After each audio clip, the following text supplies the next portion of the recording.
viewers, you are tuning into Breakfast News. Before we begin, let's take a quick look at the headlines.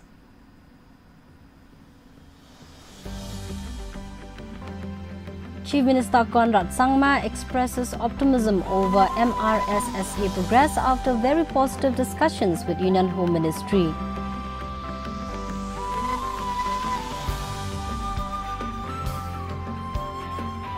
Meghalaya Cabinet approves draft resolution opposing uranium mining. CM Sangma says Sri Cement project decision will follow stakeholder consultations.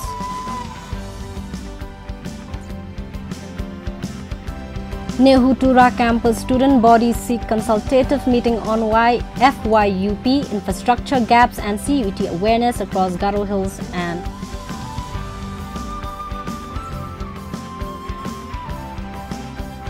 Shillong Lajong finished top of Group E after 3-3 draw with Langsning FC.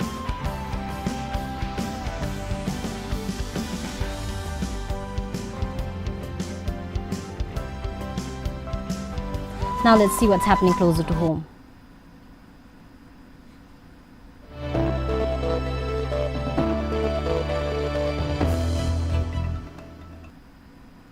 Meghalaya Chief Minister Conrad K. Sangma has expressed optimism over progress on the Meghalaya Resident Safety and Security Act following what he described as very positive discussions with the Union Home Ministry.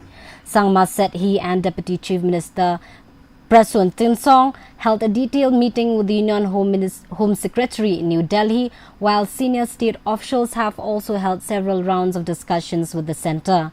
The Chief Minister expressed hope that the ongoing consultations will help move the MRSSA issue forward.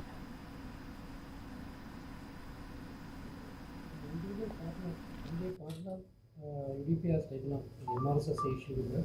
What is the stand from the CM? In my last visit, thank you so much. I forgot about that. In my last visit to Delhi, we had a very detailed meeting with the Home Secretary. And just to share with you, the Chief Secretary as well as Commissioner Secretary, Home Police and Political, they have had meetings, different rounds of levels of meeting with Home Secretary on the all detailed aspects of the MRSSA. We have been moving in the positive direction and right direction. As you're aware, these are matter of details, and therefore it requires a lot of consultation, a lot of discussion at the official level. But in our last meeting we had with Home Secretary, we could understand that the Home Ministry, MHA and Government of India are very positive about it. And in our discussion, a lot of positive points came out. The Chief Secretary and Commissioner Secretary Political will be having a meeting very soon again. We're very hopeful that we'll be able to take it forward in the right direction. But as I said, till things don't happen, it will be not correct for me to disclose all the aspects of things and what are the issues that are there.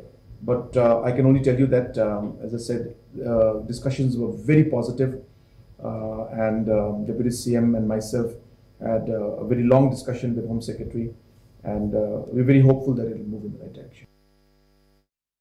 The Meghalaya Cabinet has approved a draft resolution opposing uranium mining and related activities in the state, which will be tabled during the Assembly's autumn session from August 24th. This resolution will appeal to the centre not to permit uranium mining in Meghalaya. Meanwhile, amid opposition to the proposed Sri Cement project in East Jaintia Hills, Chief Minister Conrad K. Sangma said the government will not rush into a decision and will consult all stakeholders, including people living around the project area. The first item was the approval of the draft resolution against the mining of uranium in the state of Meghalaya, which will be moved in the upcoming autumn session of 2026, which will start on the as I said, all of these are the intent of the government, but right now, as I said, the resolution is very clear that we are appealing to Government of India that any form of mining or any kind of activity in relation to uranium should not be done in the state of Meghalaya. So once that is moved, then obviously all steps from our side in every possible way to ensure that none of these activities takes place. All efforts will be made from our side. We are engaging with different organizations and looking at all the aspects. As you're aware that the other side also of the story is that there are a lot of the local people in that area, particular area who are involved, are very much happy and have supported the industries coming in. So therefore, we have to take all stakeholders into confidence. We have to ensure that we speak to everybody. So the engagement is on, and after discussion and engagement, we will see how to proceed. An inquiry has been put up already. The Deputy Commissioner has already put up an inquiry into what is happening, so we are awaiting the reports. The Meghalaya government will set up a dedicated FCRA cell under the Home Department to assist organizations with applications and renewals under the Foreign Contribution Regulation Act. Chief Minister Conrad K. Sangma said the initiative will be taken up in consultation with the centre to address FCRA-related issues locally. The move is also aimed at reducing the need for organizations to travel to Delhi for related matters.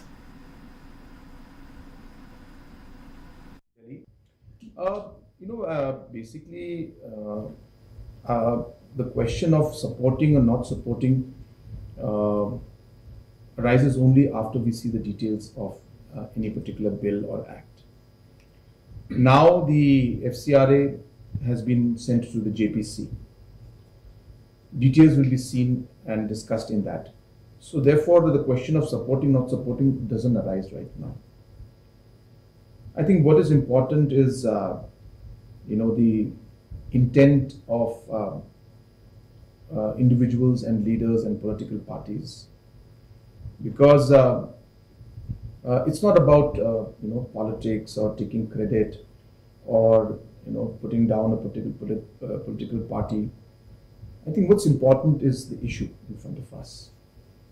So to be very frank, sometimes I wonder why the politics takes over so much more than the issue itself.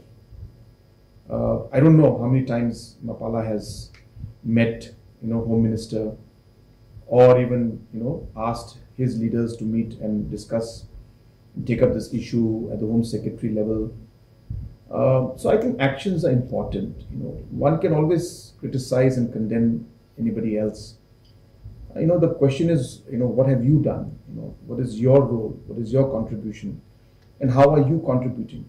I'm very happy the other day, the UDP MLAs had gone to meet Home Minister and discussed about FCRA.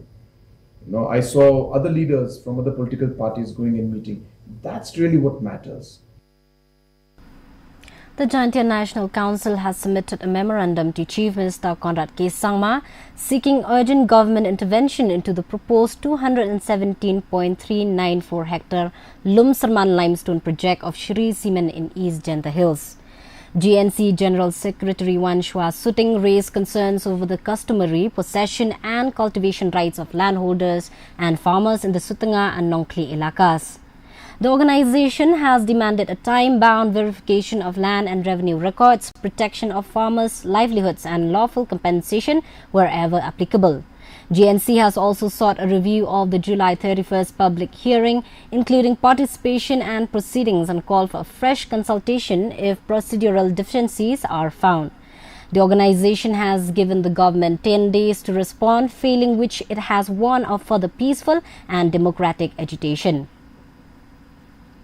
Seems like the state government is favoring the Shri Cement without considering the interests of the local people out there, the indigenous people, even without rectifying this matter of the land issues at the Lum Sarman. So therefore, concerning this matter, the GNC, as mentioned, have submitted a memorandum to demand to protect the rights of the farmers and the rights of the landowners of the Ilaka Nongkli and of the Ilaka Sutunga. So if the government won't take any action regarding this matter and the Gen Z will be forced to take any kind of lawful agitation, and we have also given a 10 days time to the government. So since the receipt of this memorandum, and if the government will not take any action, the Gen Z will have to sit and have a discussion, and after a careful consideration, we will decide what kind of movement will be taken, and we'll announce it to the public, whatever we have decided, and we'll take our action, which is a peaceful one and a lawful one. The Meghalaya Cabinet has approved a series of major decisions covering civil service recruitment, offshore languages, public services, investment and taxation. The Cabinet approved a dedicated Meghalaya paper in the MCS competitive examination covering the state's history, culture, society and economy. It also cleared the Meghalaya Offshore Languages Bill 2026, recognizing Khasi and Garo as offshore languages alongside English. An automatic appeal mechanism was approved for delayed online public services, while the registration period under the Meghalaya Industrial and Investment Promotion Policy was extended by 1 year. The Cabinet also approved changes in excise and GST laws to strengthen revenue administration and align state taxation with recent national level reforms. We have put up, or rather we had put up, an expert committee to basically include a chapter on the state, on Meghalaya state and its history, its culture and all the other information in the MCS competitive exam. So there's going to be a paper, an additional paper, paper number 6, which will be specifically on the state of Meghalaya. And the objective being that MCS officers must have knowledge of the state, including its history, its culture, its different systems, and different economic aspects, and so on and so forth. There's a full report on it, which was submitted by the committee, which was headed by Professor David Semle. And we have approved that committee's report today in the Cabinet. The second agenda was the Meghalaya Official Languages Bill 2026. As you're aware that this had come in the form of an ordinance, and now since the session is coming, we will be formally taking up the bill and passing the new act, amended act, where Khasi and Garo also will be official languages in the state. The long-pending Shillong Airport runway expansion has entered the execution stage after securing all requisite clearances. Chief Minister Conrad K. Sangma said work on the runway extension has begun following the resolution of several challenges. The expanded runway is expected to allow larger aircraft and direct flights from major metropolitan cities to operate from Shillong. The state government is hopeful that the upgraded runway will be operational by 2027, significantly improving Meghalaya's air connectivity. First of all, I'm happy to inform everyone that the clearances are required for the Shillong Airport runway expansion. All the clearances have been approved, and I'm happy to announce that the work for the extension of the runway has started. This is a very, very important step for us. We had a lot of challenges, but after a deep discussion and detailed discussion, and also my last visit that I made to Delhi, these matters were sorted out, and the work, as I said, of the runway has started, and we expect that this work maximum will be completed in the next 15 months, though we expect it to be faster and before that. So by next year, 2027, we do hope and expect that the larger flights from the different metros will be landing directly in Roy Airport. Student bodies from Nehu Tura campus have sought a consultative meeting with the university and affiliated colleges on the implementation of FYUP under NEP 2020, infrastructure gaps and CUET awareness. The student leader, Chakram D. Sangma, submitted a letter to the Pro-Vice Chancellor in charge, urging joint discussions involving Nehu, the state government and colleges across Garo Hills. The delegation raised concerns over inadequate infrastructure, faculty shortages, library resources and lack of student guidance on CUET. They also submitted a separate grievance to the principal of Tura Government College covering academic, administrative and student welfare issues. The authorities have assured that the concerns will be taken up with the higher authorities. Today, we have submitted a grievance memorandum to the principal of Tura Government College, highlighting key academic, administrative, infrastructure, and student welfare concern affecting the students. If students continue to encounter persistent barriers in their accessing academic assistance or experience uncooperative conduct, we will be compelled to pursue the matter through appropriate institutional and administrative mechanism. Our objective is not confrontation, but constructive intervention, institutional improvement, and student welfare. We want to see the Tura Government College strengthened through adequate faculty, improved infrastructure, accessible academic support. Turning now to news from across the country.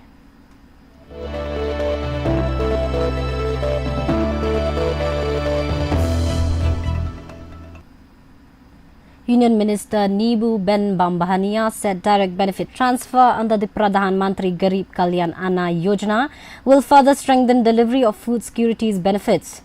She described PMGKAY as the world's largest food security program and said that the government ensured that no poor person went hungry even during the COVID-19 pandemic. Beneficiary को मुफ्त में ration देते हैं। ये विश्व का सबसे बड़ा फूड सिक्योरिटी प्रोग्राम है।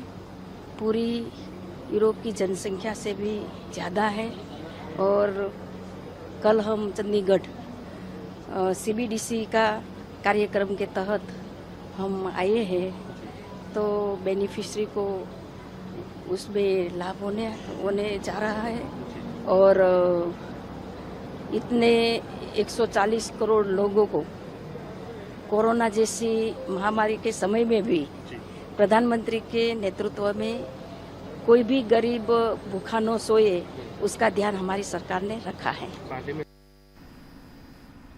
Let's take a look at these sport updates.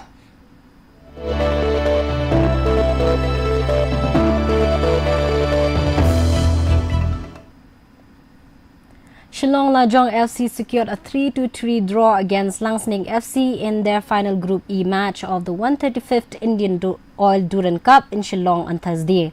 The point took Lajong to 7 points, finishing top of the group and booking a quarter-final clash against Northeast United FC.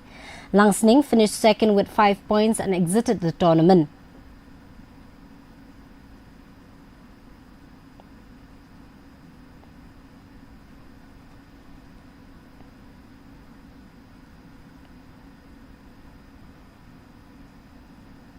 Rajingshai SSSC were crowned 2026 Second Division League champions after defeating Nongba Binter SSCC 1-0 in the final at Dom Maulum Pendeng Umyong Mairang on Thursday.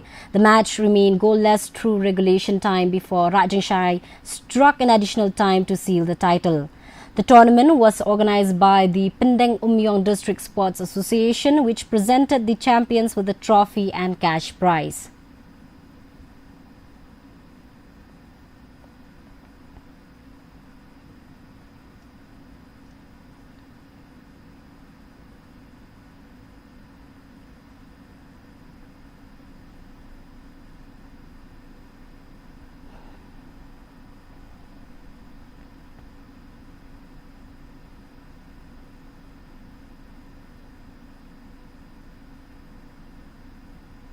As the nation gears up to celebrate its 80th Independence Day, we bring you another episode of our special series, How Well Do You Know Our Tiranga? Have you ever wondered why the national flag is flown at half-mast on certain occasions, or how a damaged tricolour should be disposed of? In this episode, we explore these important rules and lesser-known facts about a national flag. Hello friends, and welcome back to another episode of How Well Do You Know Our Tiranga? Video 4.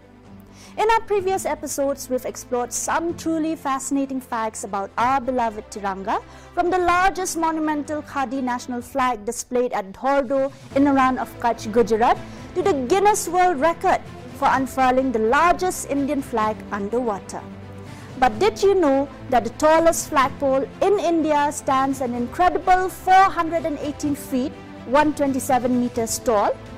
It is located at the Atari Waka border near Amritsar, Punjab, and was inaugurated on October 19, 2023 at the Atari Joint Checkpost. Installed by the National Highways Authority of India (NHAI), the towering flagpole not only proudly displays our national flag, but also features integrated security surveillance equipment. Interestingly, it even stands taller than the neighboring Pakistani flagpole across the border. Here's another amazing fact. Did you know that the Tiranga reached the top of the world? On May 29, 1953, Sir Edmund Hillary and Tenzing Norgay became the first people to reach the summit of Mount Everest, the highest point on Earth. Among the flags they carried to the historic peak was the Indian national flag. At 8,849 meters above sea level, the Tiranga flew where no human had ever stood before. It was a powerful symbol of a young independent India, marking its presence known on the world stage. And that's not all. Did you know that the Tiranga even traveled to outer space? On April 2nd, 1984, Wing Commander Rakesh Sharma became the first Indian to travel to space as part of the Indo-Soviet Joint Space Mission. He proudly wore the Indian flag on his spacesuit.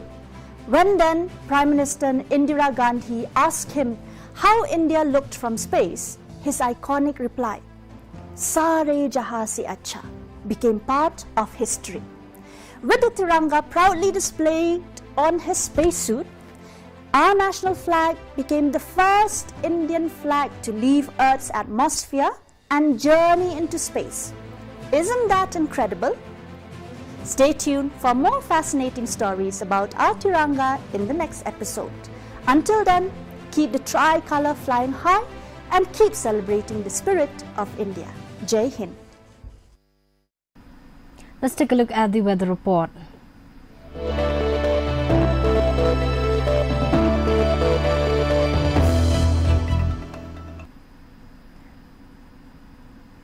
First, let's take a look at the weather report in Tura. Minimum temperature 24 degrees Celsius, maximum temperature 31 degrees Celsius. The relative humidity is 99%, rainfall 3.1 millimeter. Moving on to Shillong, minimum temperature 19 degrees Celsius, maximum temperature 26 degrees Celsius.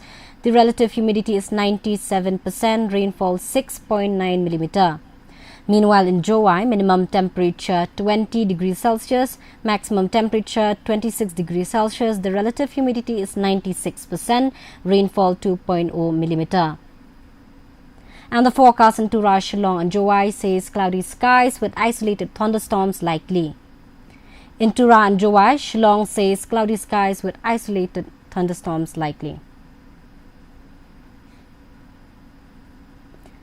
Now, before we wrap up a news bulletin, let's take a look at the headlines once again.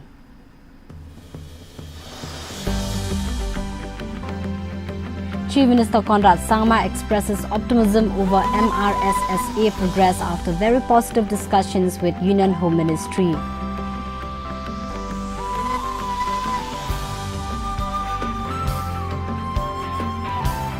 Meghalaya Cabinet approves draft resolution opposing uranium mining. CM Sangma says Sri Cement project decision will follow stakeholder consultations.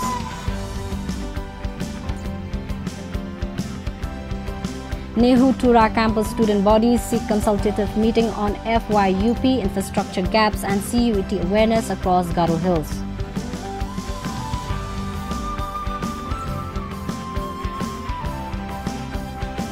And Shillong Lajong finished top of Group E after 3-3 draw with Langsning FC.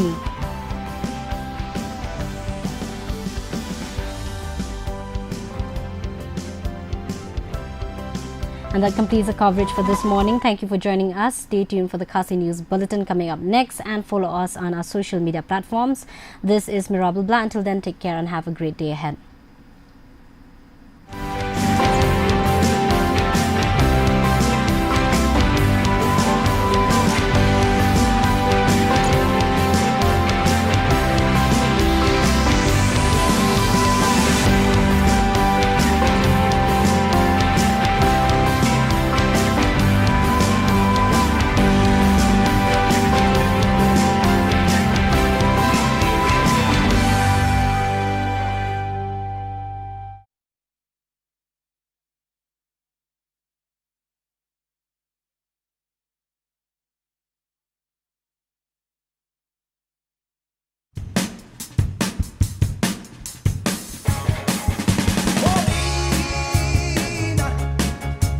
When